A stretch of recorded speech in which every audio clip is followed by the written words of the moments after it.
So you'll probably find out that today we're gonna talk about the creative process, about stagings, about how to work at Eurovision in a creative way to be responsible for its content. And before I just introduce my next guest, please subscribe, please share. It's the minimum you can do for me and for this channel to grow. So please do. And now let me introduce a person who was responsible for Eurovision 2014, who is a creative director, who is a artistic director, who is a creative producer in one person, the person responsible for many stagings, for example, Italy, Switzerland, Ireland, and Spain for both Eurovision and Junior Eurovision. Please let me welcome Nicoline Refsing.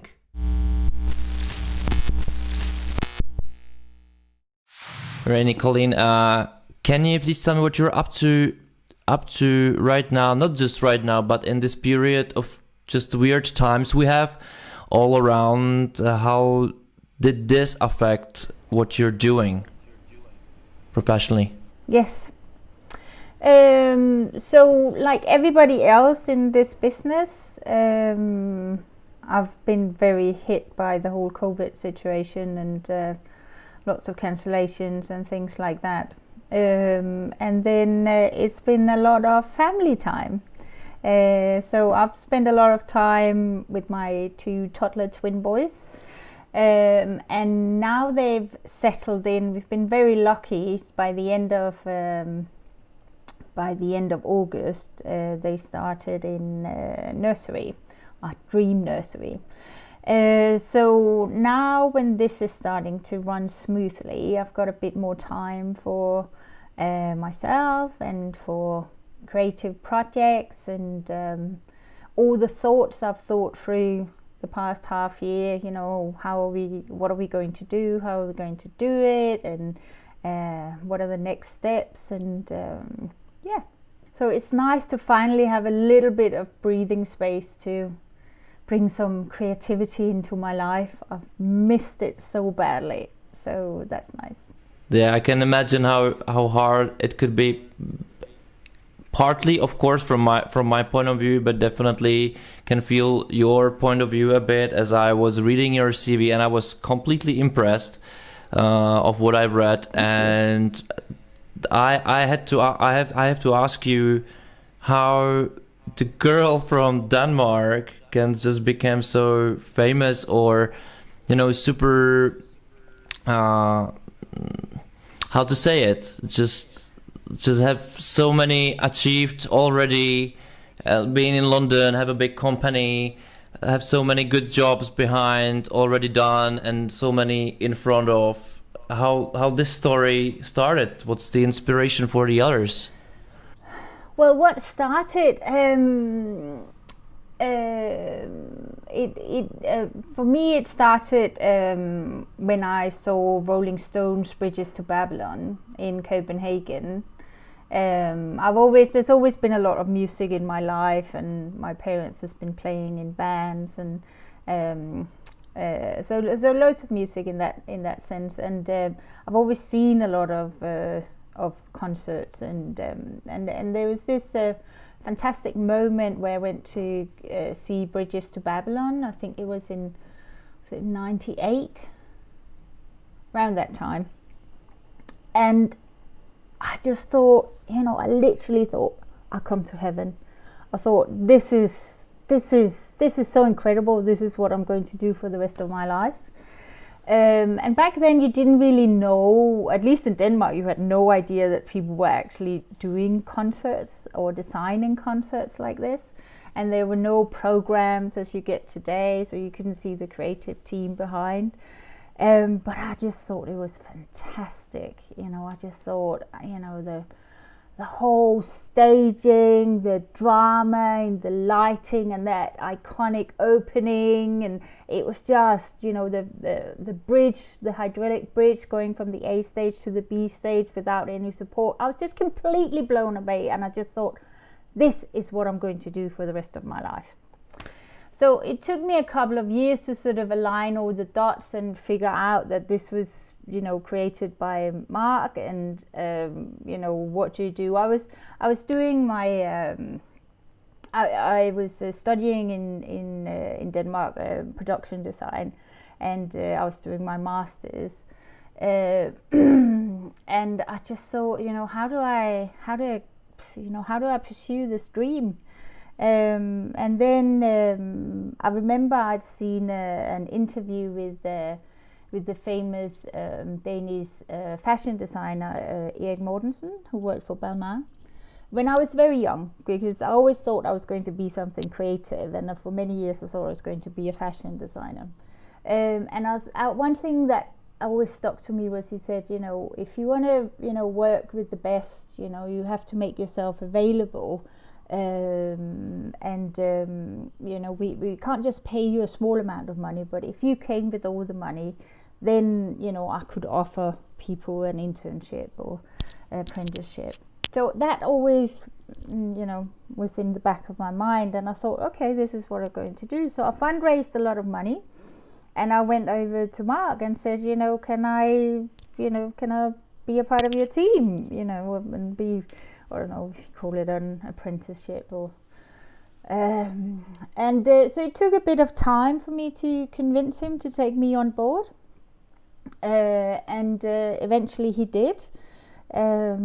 But first I just got a straight no, and then I had to call him and say, Mark, there must be a misunderstanding, because I've only got all these money to come and work with you, and how do we make it work? So I think I was very persuasive about it, and then finally he accepted, and I said, you don't have to pay me anything. I have got all the money, and I can travel with you, and it's not going to cost you a thing. If you can use my skills, use it, and it's still free. If not, I'll sit in a corner or see what you do. I just want to learn what you're doing. I want to learn how to do this so badly. You're the most spectacular designer I know, and I just want to see how you do it, and see what's the process, and how do you get it done, and of course, because I had all the money fundraised from different foundations who supported me, I could pay myself a salary and traveling and all of that. So I traveled around with Mark for half a year. We were in Rome doing EMA, and I was in Las Vegas with him for a long time when he was doing one of the big Cirque shows over there. I worked on different projects with him, and by the end of it, he said, if I give you a week off, can you go home and pack all your things, and I'll put you on the payroll from the 1st. So that's how I moved to London. It sounds a bit like a fairy tale for me. Yeah, that's good. Like, the strong woman desperately wants something to do, and it just works. This sounds a bit like a fairy tale, what you just said, and a big story of passion. And is this a kind of thing what you will recommend to anybody else if you just want something, just really push hard for it? Or what would be the recipe, or something what you will tell the younger ones to do if they have a dream and don't know how to follow it? Well, I think everybody who's got a dream should try and pursue that dream, but I also recognize that times has changed. I think the key to I don't think you can just push on. I think there's a very fine balance to be struck, where you pursue something, but you have some actual skill sets that you can offer in exchange, and be realistic about it. Because that was my thing. I'm just graduated from Denmark. I've done a few big projects, but how do I get to work on the highest international level? So in a way, I was very humble about it, and I never asked for a job. So that was coming from Mark. So I think if you have somebody you'd like to work with or work for, I think it's leaving that space where you can put whatever you have to offer forward, but you don't become annoying, because busy people don't want anything that's annoying. However flattered they can be about the people trying to pursue something. It just gets very difficult if it becomes annoying and a noise you can't get rid of. Can you tell me where's the line for it? It's a fine line, isn't it? And I think it's all with people and different people. Where do where's the fine line? So I think you also have to have a bit of humor and a very be tenacious about it, and intuitive, and when is the right time to push and when is the right time to hold back. Yeah, I really think this is kind of a magic that I don't know. I'm not sure if it's hard, if it's learnable at all, but that definitely worked for you and brought you where you are right now. But before you were starting doing the television, you were doing concerts, aren't you, or such a smaller gigs? What was the first bigger thing or game-changing thing for you which pushed you forward? With Mark, I worked with a lot on a lot of different projects. We were such a well-oiled machine, so we. I was very fortunate. I got to work on a lot of very big projects. I've worked on U2 shows. I've worked on Rolling Stone shows, and I've worked on Olympic ceremonies and Cirque du Soleil shows and things like that. So I've been very fortunate, and also because I got to join Mark Fisher and Stu Fish at a time where the studio was in reality very small. So the people there, who are some of the most talented people in the whole world, I was able to learn from them directly and learn their skills, and just fit in the creative chain where I could contribute with something. So of course Mark would be the face to the clients, and I would work on the projects where they needed some of my skills. Yeah, what was your first expertise? What were your first profession on those projects? You probably weren't start as a creative director of shows just like this. No, not at all. So what was the evolution and also of you? Mark is primarily a designer, though his role, because he's had such a great understanding of anything to do with show, he couldn't effectively be anything, but he was a designer primarily. So I started assisting. I learned how to animate, so I've animated a lot of shows, and because I was also a designer by trade, my background, I could approach things differently. So sometimes when we design shows, I could do the design and animate at the same time. So rather than it being a three-step process where first we would have sketches and then CAD drawings, then I could go straight in and do the visuals which would essentially sell the show, and then we could do all the bread and butter drawings afterwards when we had a sign off. So that was amazing to get that skill, and I did a lot of drawings and a lot of concepts. I've always been very good at sort of developing the concepts and make them very clear from an early stage, and the storytelling. What is the story we are telling here? Yeah, I think the story is super important, not just in our lives, but especially in the entertainment industry, with music especially. That I think we can see a big difference when there's a story and when there is no story, or when there's just just a story for a story. And that's just little lines between it just makes a big difference after all, and that's something we think about it. And that drags me to the questions I wanted to ask you. As one of the first things you have in your CV, that you're starting in London, working with on a big projects, was the project with the Professor Green and Emily Sunday. How was to work with such people, and how this influenced you? Well, this was one of the first jobs I did when I stepped into my own business, Rock Art Design, back in 2011. I think I had a phone call from the record label. I think that's how it came about. And first we did the performance on X Factor. So we was launching the single "Read All About It." That fantastic thing. Yeah, I love it. Yeah. Yeah. And then after we did that, we did another one on Mobile Awards, and then they went straight to number one. So that job was it was so nice to do it, because whereas my focus has always been and always will be the creative, but it also gave me a great sense of the business behind that. The creative actually has a value.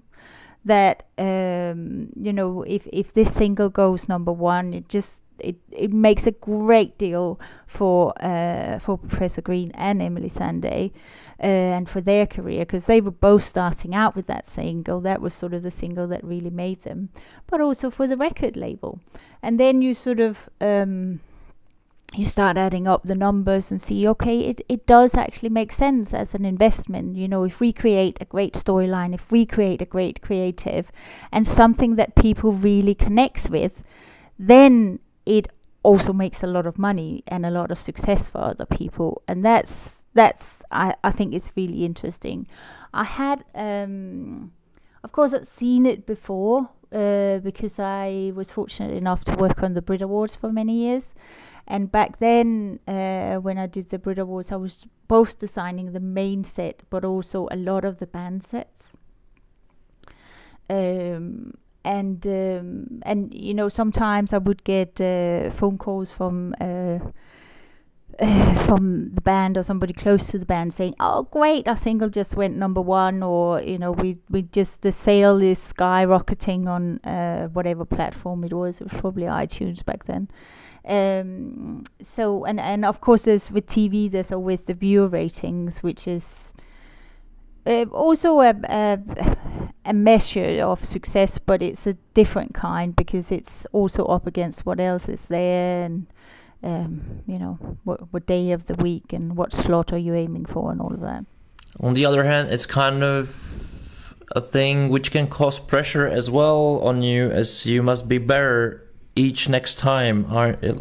Does it work like this, or is it something you just don't think about to like be better each time or different each time?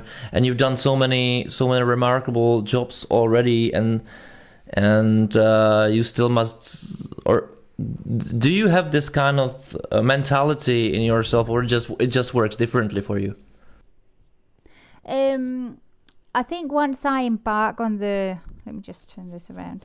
Once I embark on the creative process, I don't think about money or success. I think about connecting to whatever it is I connect to and make it very real and very authentic. And I'm probably a lot more careful about creating a story around what this is, what's the lyric, what's the artist about, and making sure that is authentic, that is something that the artist resonates with, and also which will make audience connect with it. So yeah, of course I want it to be successful, but I think as long as it's authentic, it's always going to be successful in some way. How did happen that you just became creative director of Eurovision in 2014, or for Eurovision 2014, as you probably started much sooner to work on it. But how this differed as well from working on entertainment project like Brits, and then this completely different format? Well, Eurovision is very different, because of the format and because of what motivates people for voting. So if you create a performance for a well-known artist and maybe one of the most popular artists in the world, it's a different game to creating a performance on Eurovision. Because they may be well-known artists in their own countries, or they may be completely new artists. They may have a lot of experience, or they may not have any experience. So it's very different, and I think the motivation for voting, for getting audience to vote in Eurovision is very different to what makes people vote on X Factor, for instance. So there was a lot of things that was new to me, but the advantage was because in 2014, when I was creative director and content producer, I created and worked on the 37 performances. So there was a lot of practice, if you can say that. Yeah, definitely. There's two roles: to be creative director of the whole show, and then the creative or the content producer of the show. How those two things, how the one person can do those two things, like in the matter of time, like how it is even possible. And the second thing is how hard it was, or maybe how easier your life it makes when you were doing both. I thought it made my life easier. I wasn't doing the whole show. I didn't do all the. There was a sharp division between the countries and the Danish show. So the Danish show, I didn't have anything to do with the interval act and everything that went on with the voting and the host and all of that. So I thought that was quite clever to do that division, because that made it, gave it a focus. And what I did was so it was a great team in Copenhagen, and I think one of the big success things was that it was a very small creative team, which made it very easy to make decisions and very easy to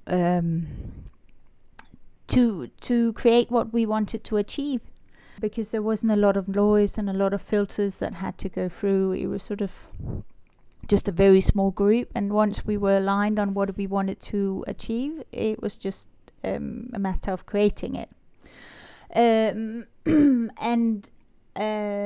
So I had on my team, I had 3 big content houses, and 3 individual artists around the world. So a part of my project or my contract was also to visualize a little bit of what was already created. But because I joined quite late, I don't think I probably got the phone call in December 2013, and then started working on it in 2014 January or something. So it was sort of just let's see where you've got to with everything that's designed and all your visions, and then I could help visualize it, because that's, from all the designs I've done, that's what my business is really good at, and saying, so this is the design, this is the camera angles, and this is how the show is going to look. And within that, I would we had the 4 media surfaces. We had the interactive floor, we had the big LED screen in the background, 100 meters wide, I think it was, and the projections on the Cubus we could turn on and off, and the Cubus 3D Insta LED strips.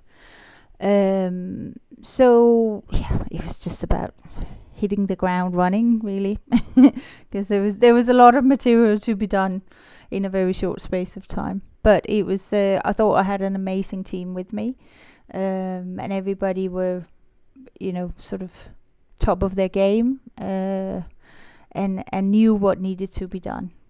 I think that's super important, and really easier things that you work with people who just know what to do, and you probably sometimes even look just at the person, and the person just exactly know what you meant with this look.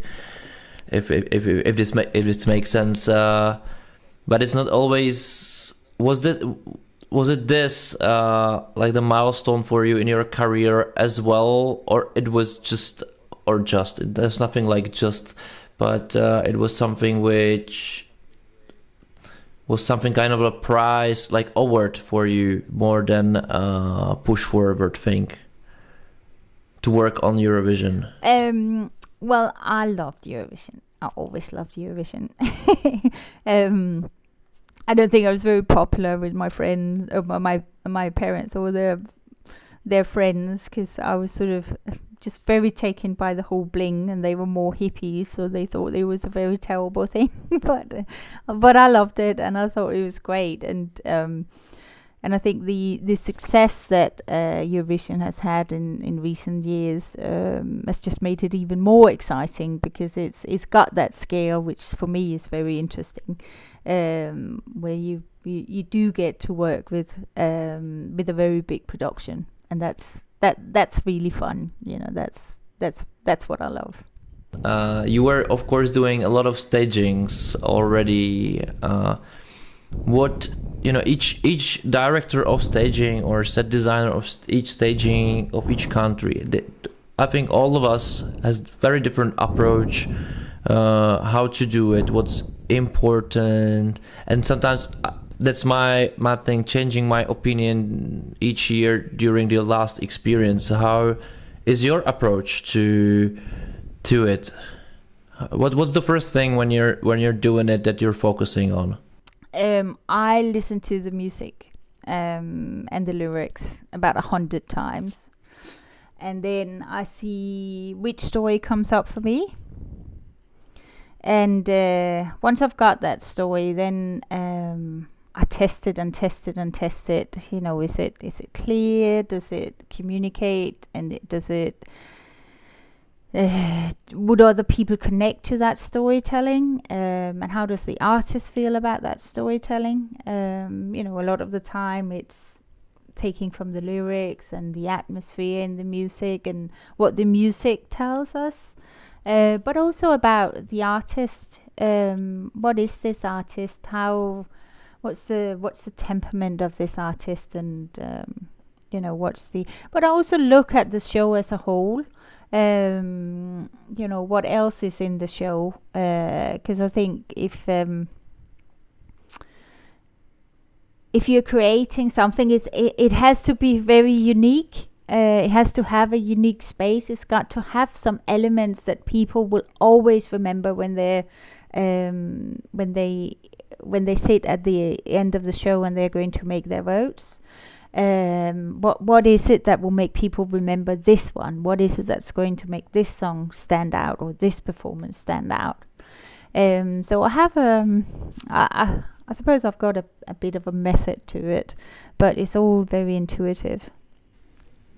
How important is for you the story of the artist, or did you work with the artists who made their songs by themselves, or they were cooperating on them, or you were just given the artists who were given a song, and then I don't. How is this differs when you're doing staging as well?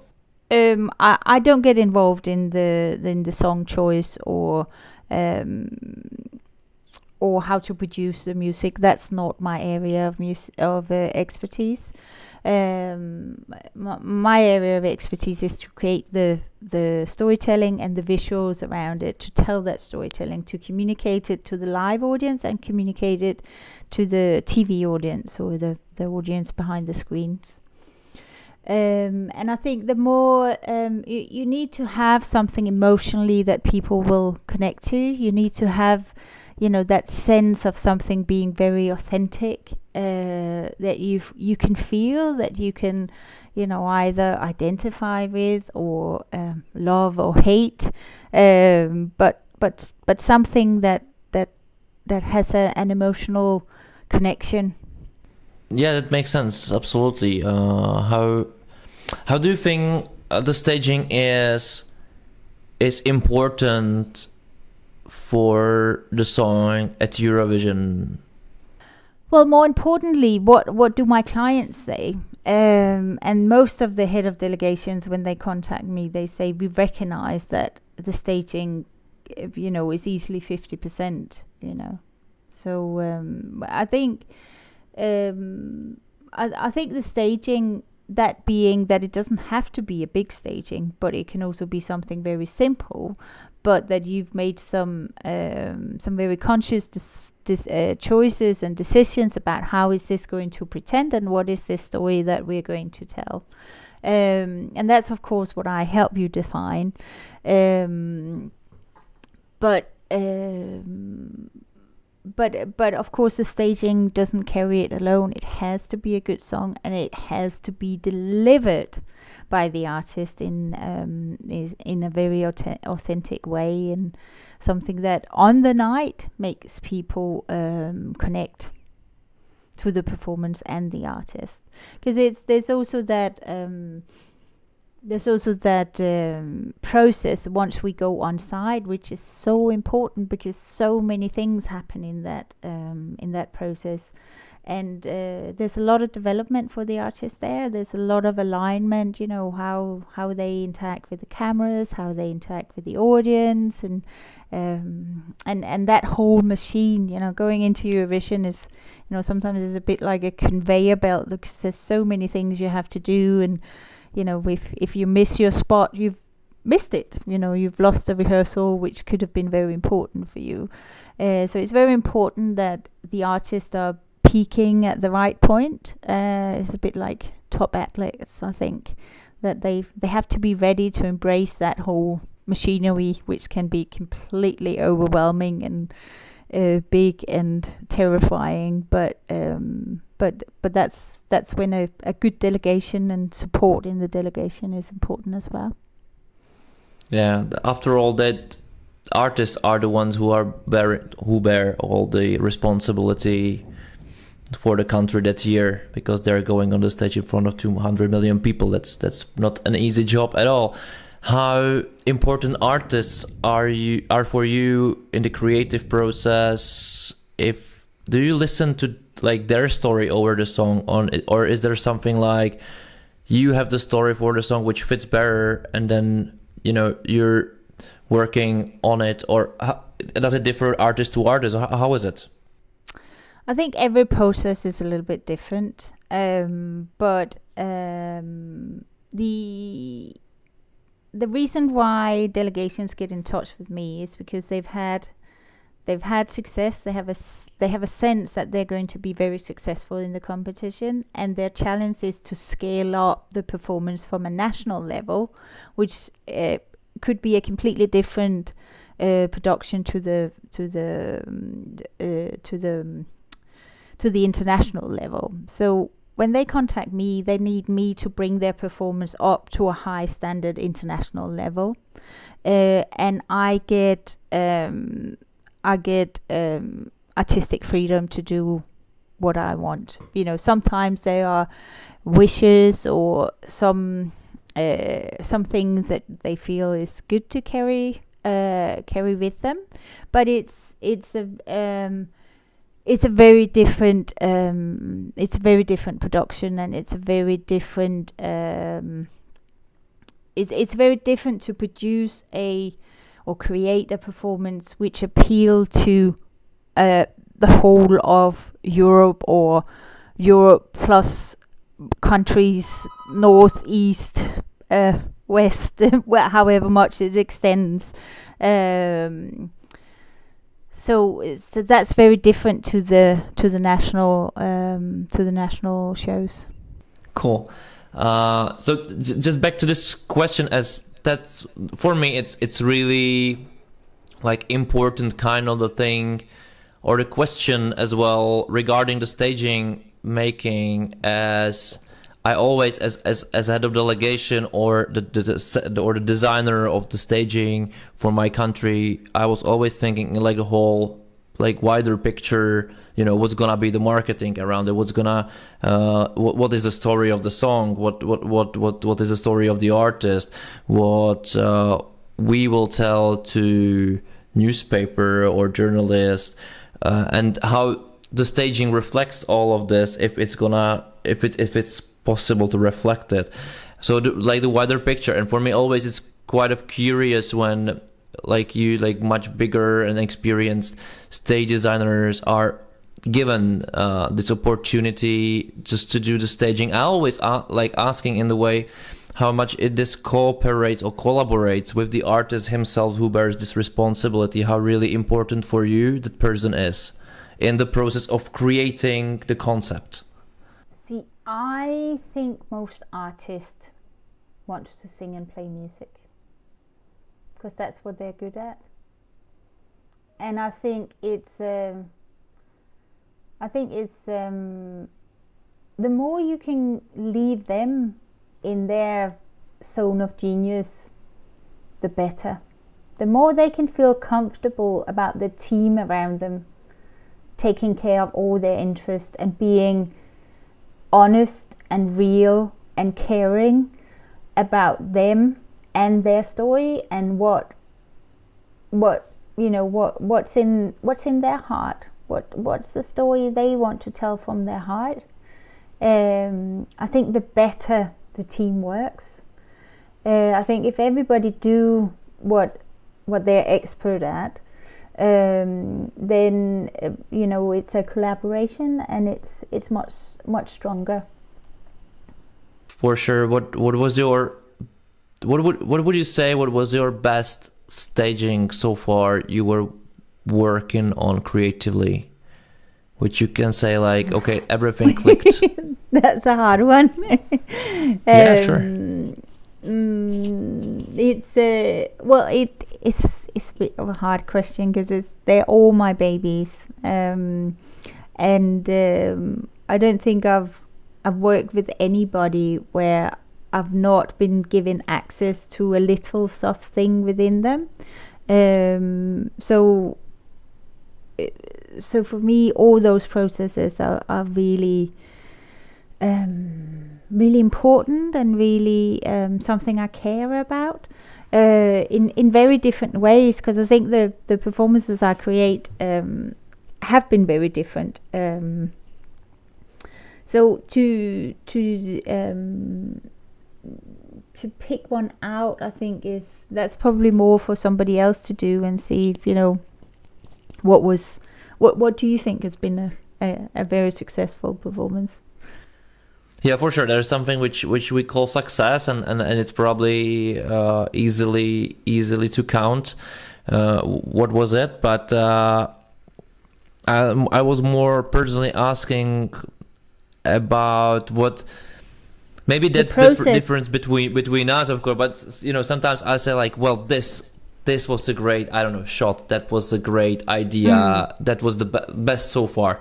And just being a bit proud of myself, of course. I think it's egocentric kind of, but that's why I'm asking this. If there's something like when you said, yeah, this really worked. This was really it.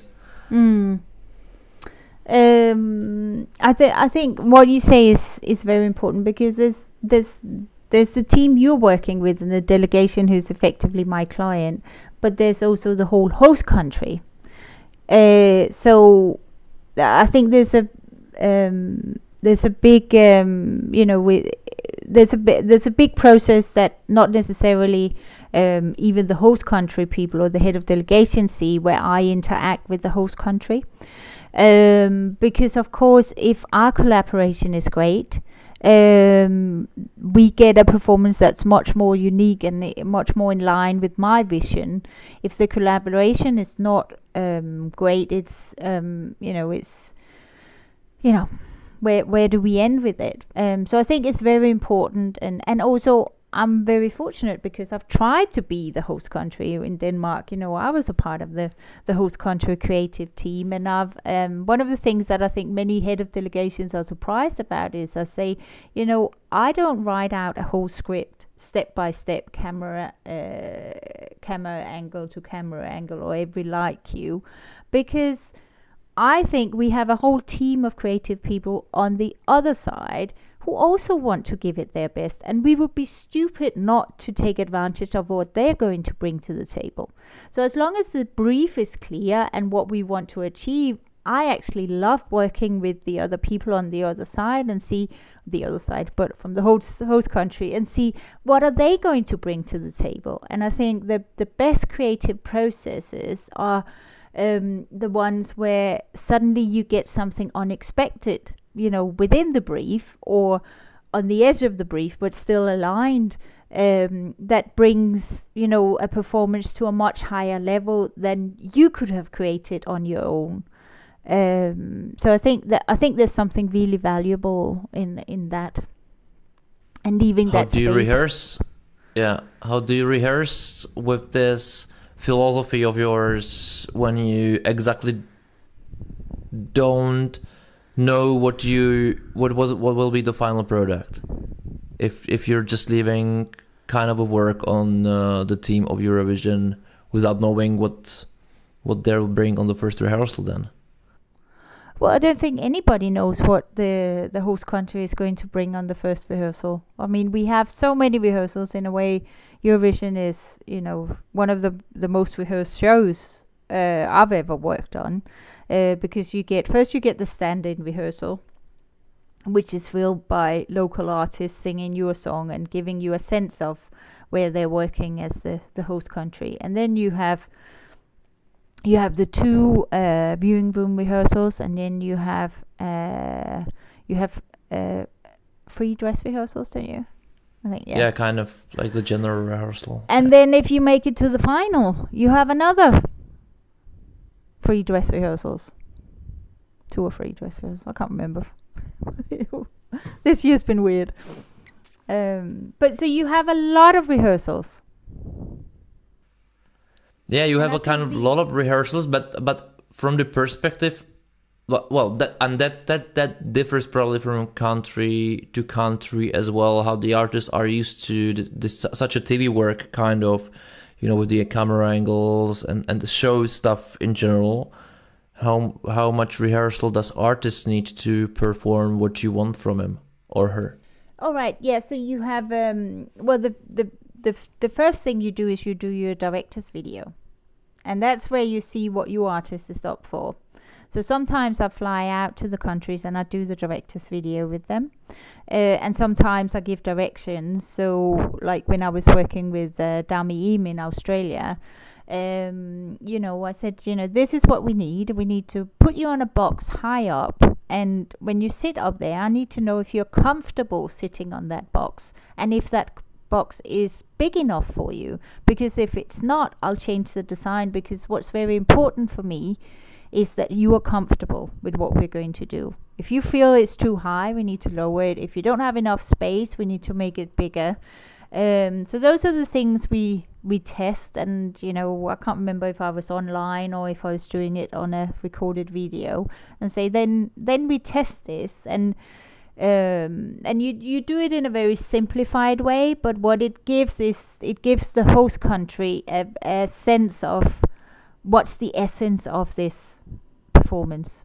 So when you send it with your script or your creative brief, it all makes sense and they know where to fill in. So obviously, if the host country don't follow your brief or have some crazy ideas, you have the viewing room to go in and say, I like what you've tried, but maybe we could try it in a different way, or if we change that and that. And as we get closer and closer to the final performances, I'll be very precise in what I want and how things should work. So, but I'm happy to experiment a long time down the way.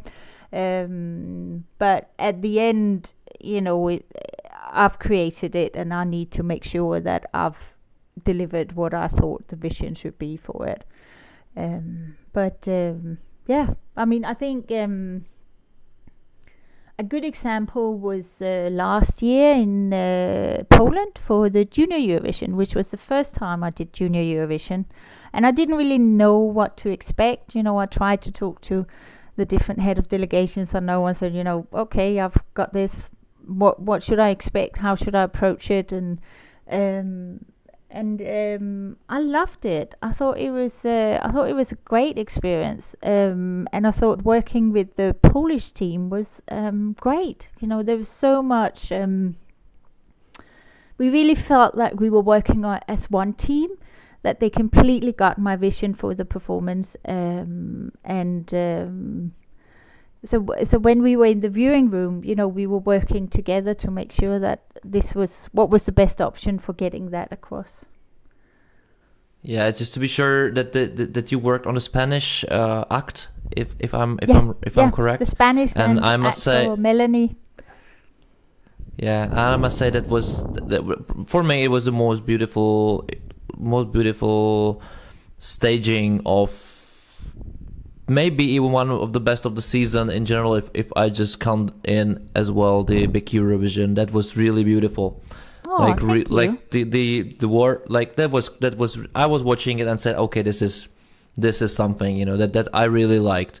But I think one of the things that was it was a great song, and the story the song had a mission. There was a really strong mission. This was about stop polluting the oceans. We need to stop and take care of it. And then, I got to work with Melanie, who's one of the most terrific artists I've ever worked with. When she was 12 years at the time, I think. And it was absolutely crazy because, of course, I've had my reservations about the Junior Eurovision and how the children are going into this. I will say, these are children who loves performing, and I've not seen anything that I wouldn't put my own children through, should they have the talent and wanted to do that.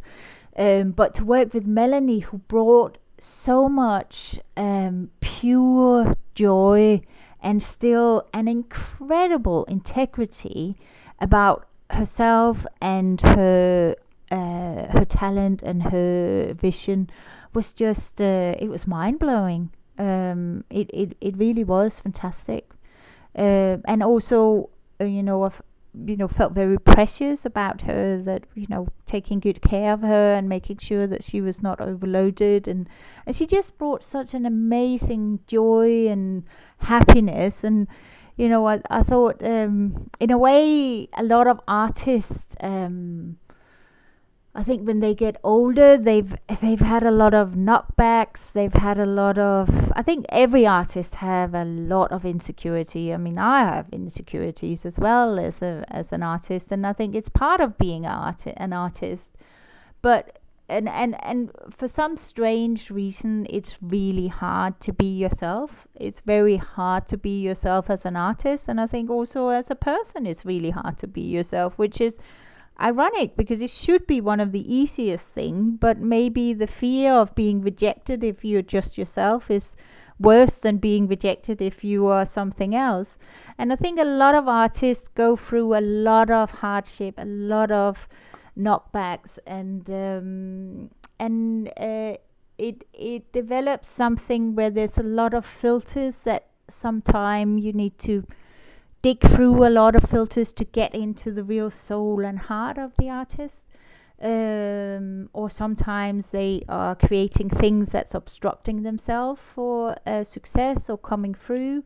And in a way, I thought working with Melanie or the children was so pure. They were so unpolluted and just happy about it. And the whole atmosphere which was created in Poland about the children having a lot of fun about it. So it was less of a competition and more like a friendship. What can you say, networking, or meeting friends across the borders and connecting through art, was really lovely. Yeah, that sounds like another fairy tale to tell. I got a similar feeling to Junior Eurovision. It always reminds me a bit of Little Miss Sunshine film, if you know this. So I'm always kind of like I'm not the target group as well, so that's maybe the reason. But that staging was amazing, and I completely understand how when this click, like this, probably how it must feel as well.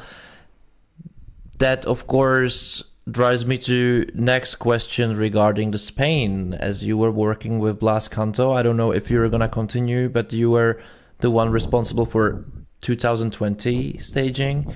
So can you tell me some details? How was it? How should it look? What was it supposed to be? It was absolutely I'm super curious amazing. about everything about this.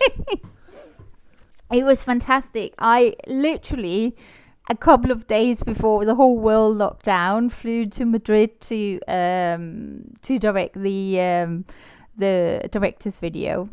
And as it was an opportunity for me to work with Blas and the team, we took the whole day and rehearsed because I had some very ambitious ideas for the performance. It's probably been the most ambitious performance I've ever created on Eurovision.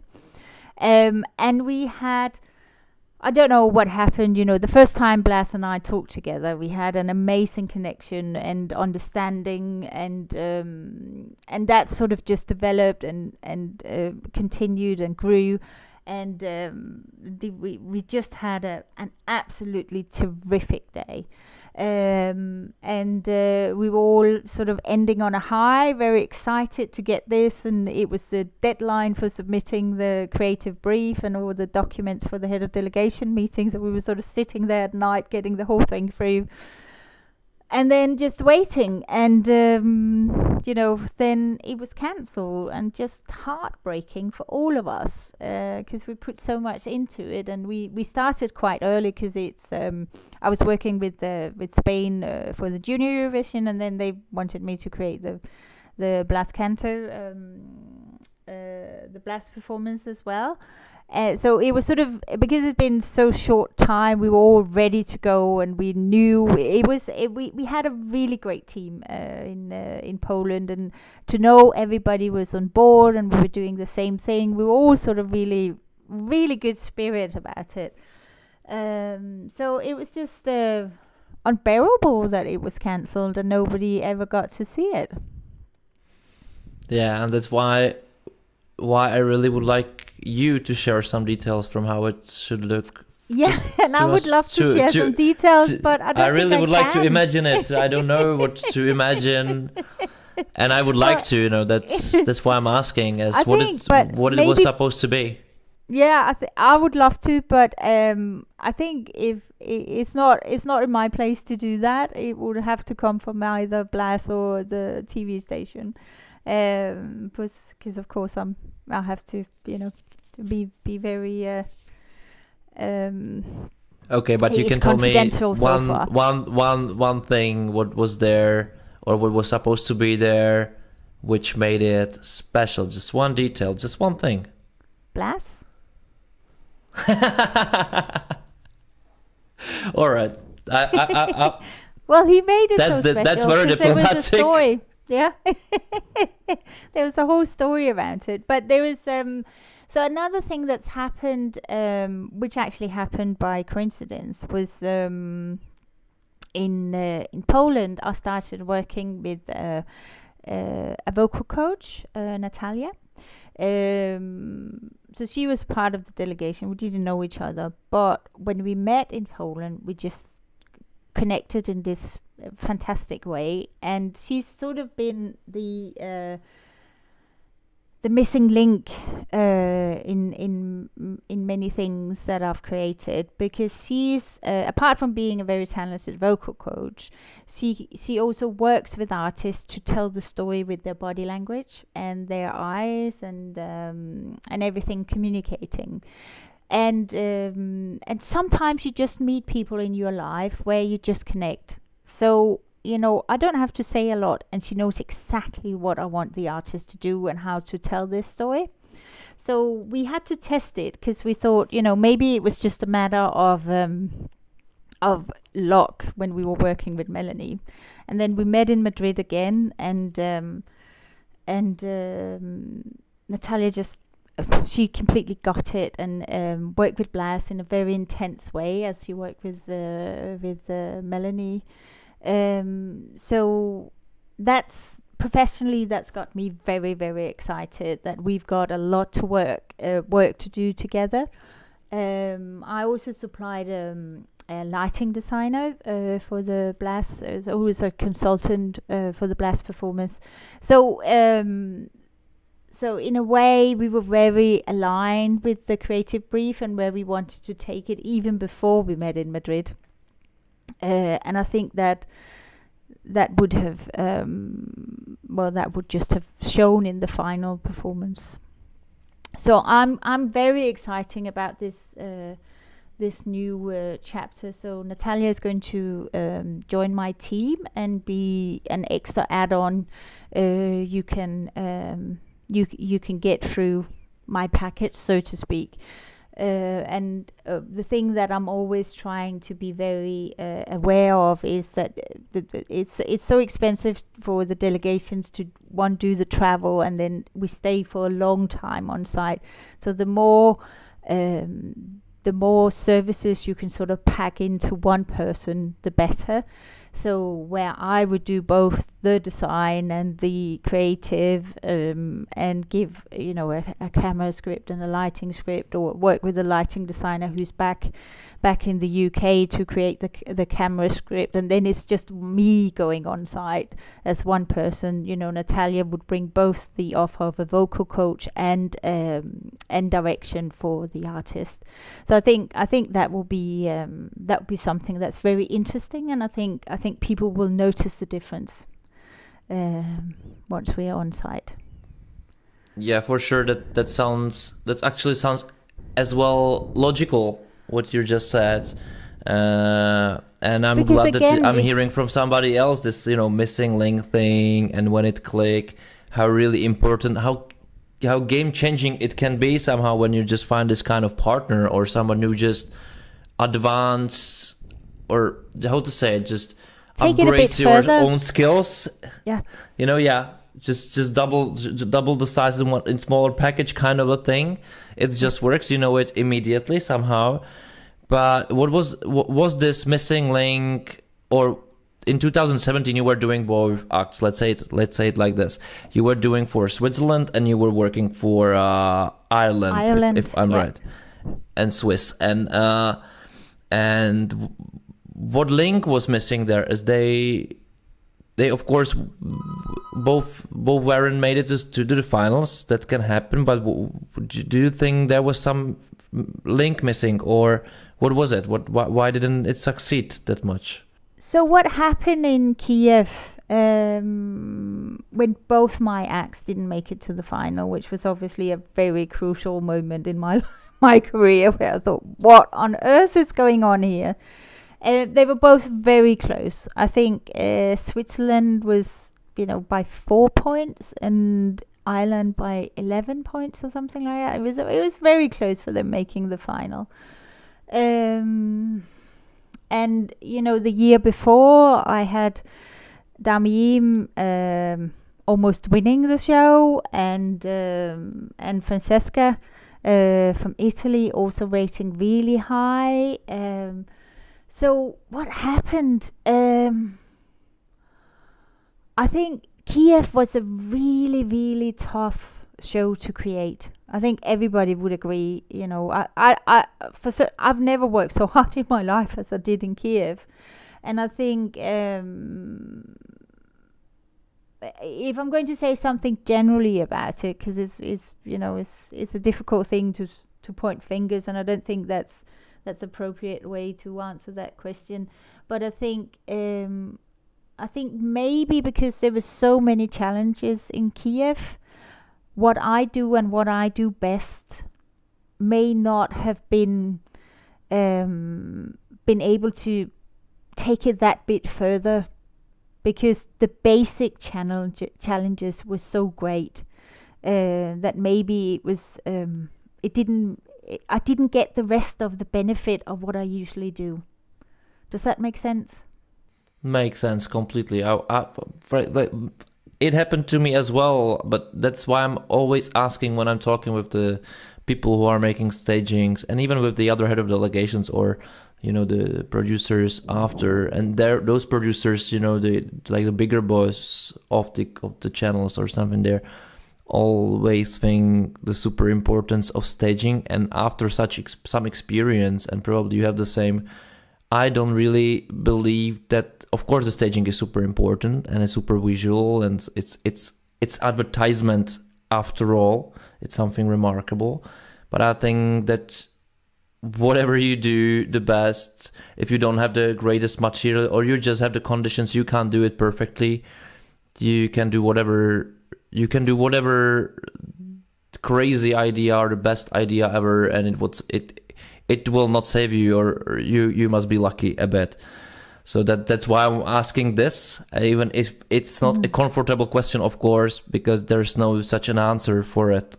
It wasn't a comfortable situation, because I used to say, or I used to do a thing about my branding that I could get everybody into the final, and then from there they would have to do the rest. And I thought that, but obviously I had to sort of rethink after Kiev. But I think there was just too many insecurities. We with Ireland, for instance, we wanted to be on the B stage, and like very, very late in the process, was that not possible. They moved us to the main stage, and that performance was very different. If imagine, you'd had the air balloon above people's heads in the round. You could have filmed it in a completely different way as you would have to do it on the main stage. I think we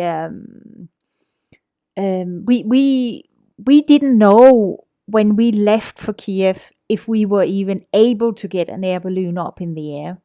I brought 4 different balloons to Kiev, and we had to send them off very early in April, because they were made in UK, and we had to get them through customs into to Kiev and all the way through Europe. So there was a lot of logistics. And I don't think, the production were working as hard as they could to make everything happen. But, there were, risk assessments that had to be cleared by the authorities in Kiev. And it was just a difficult show. So we had different sizes of balloons out there, and we had some, hung from the roof with air in it, and some filled up with helium. And could we get the risk assessment for could we get the clearance for the helium in the balloon? And so there was too many things I thought were confirmed too late.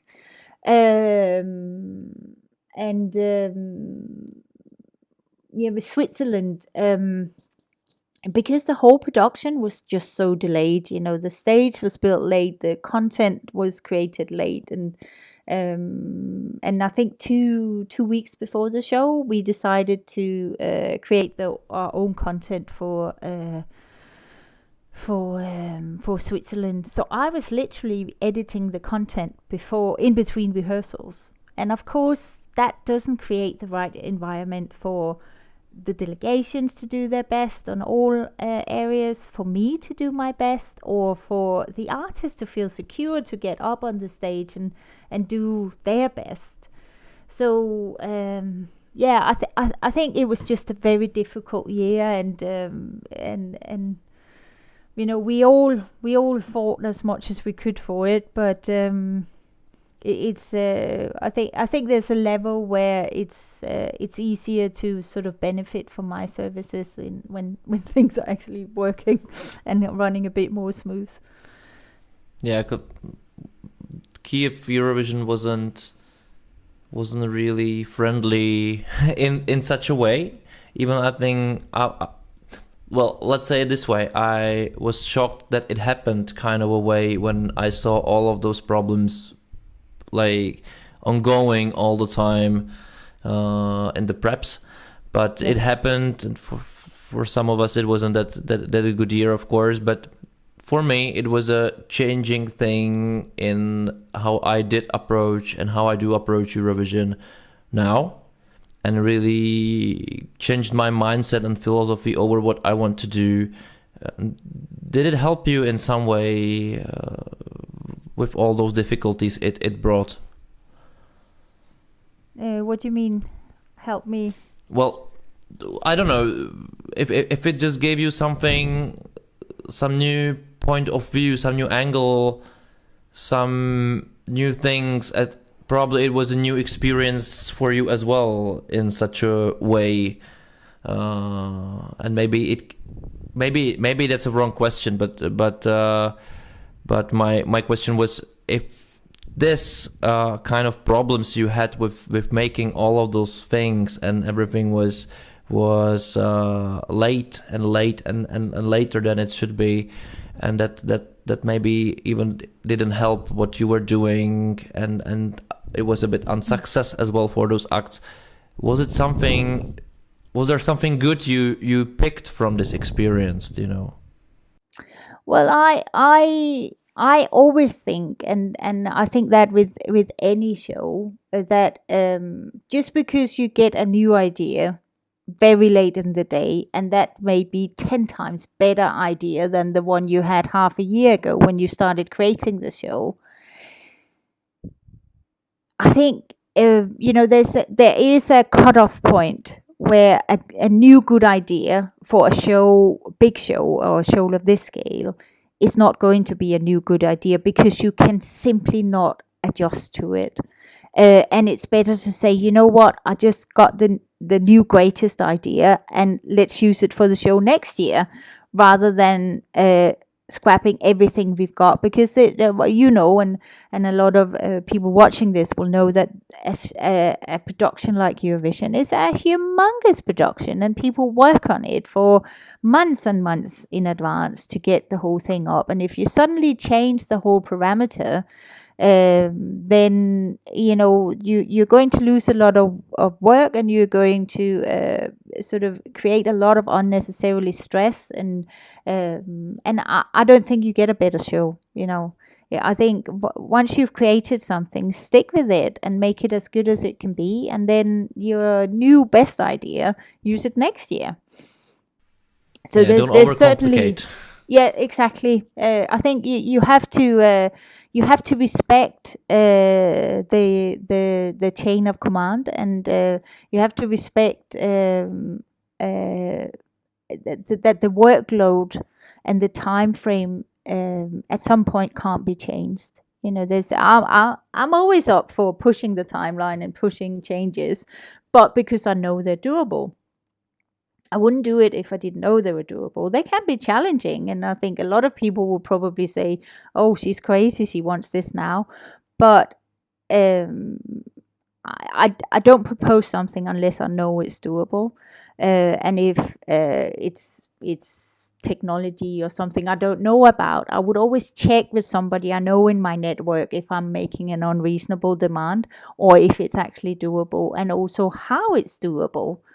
So, for instance, one of the challenges we had in Junior Eurovision was we had created, or I had designed or proposed some fishnets with a lot of plastic in them, and I'm sure you can imagine how 12-meter fishnets with plastic in is going to entangle as they're hung and taken down and put up in a very short space of time. I think they had less than a minute to get them up. And we had a Spanish artist who created those, and they looked amazing and stunning. But after we rehearsed with them for a couple of times, they were just impossible. And they were coming back to me and saying we have to scrap them because we can't get them up in time. And I said, there's no such thing. We need to find a solution. And the way you have to do this is that you have to put some molten in between. So when you lower them, you stretch them out and you put some fabric over, and then you roll them up. So you can easily roll them up, but they're not entangled when you do it. And then they rehearsed overnight to do that and found out the next day that they could actually do it and deliver it. So I think a lot of the time it's also about providing the solutions, and people respect that people have been working for many months and not slept very much, and they've maybe not seeing the best solutions ahead of them, but don't want another problem, but try to make it easy for people. But no is not the answer, or not the right one. Just the last one, isn't it? Well, it's a very fine line, because you have to know if it's doable and know the method for make it happening. And I think that's of course, because I've got so many years of experience of doing these things and designing things and making sure that they work, and they work in a touring environment, and they have to be packed in a truck, and how does it rig, and where the rigging points, and all of those things, the weight load on the stage, and so forth. So once all those factors are in the picture and you know what's doable, it's about being realistic about it. Yeah, for sure. And there is one thing which kind of reflects this as a crazy idea. It's not the fishnet, of course, but that was something I was talking with Ola Meltzik, and he mentioned this especially and you were talking about this at this interview too a bit, and that was the glitter box of Dummy Im. What was this all about?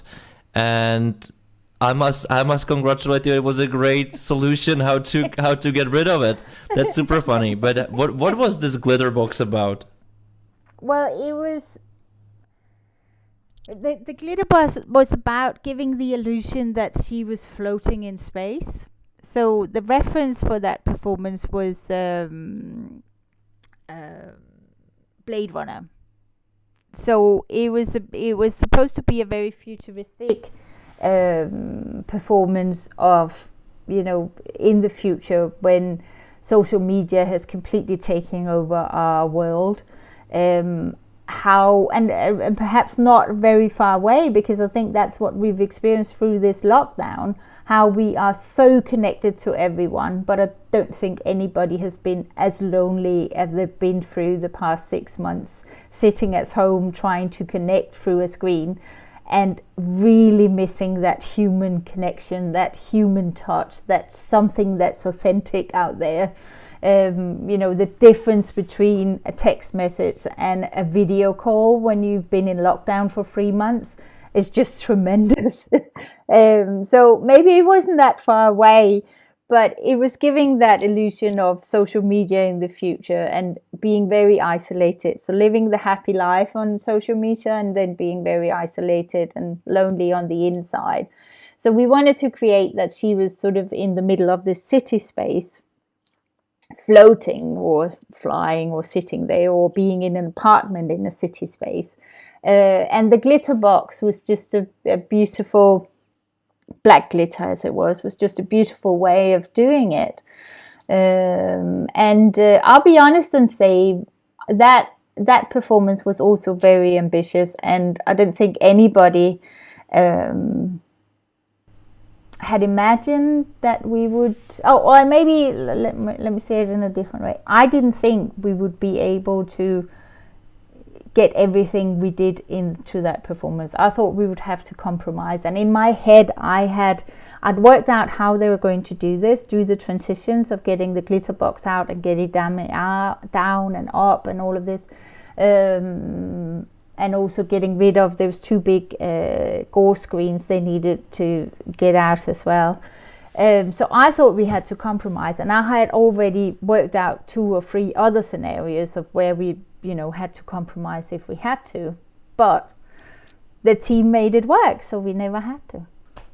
Yeah, super old school. Just to tell my viewers, reminder that there were 4 people in the black mask completely, like the black theater thing, and took it off right after the cut was switching another angle of camera, which I think it's funny. I think that's a clever thing. If it's possible to do it, why not?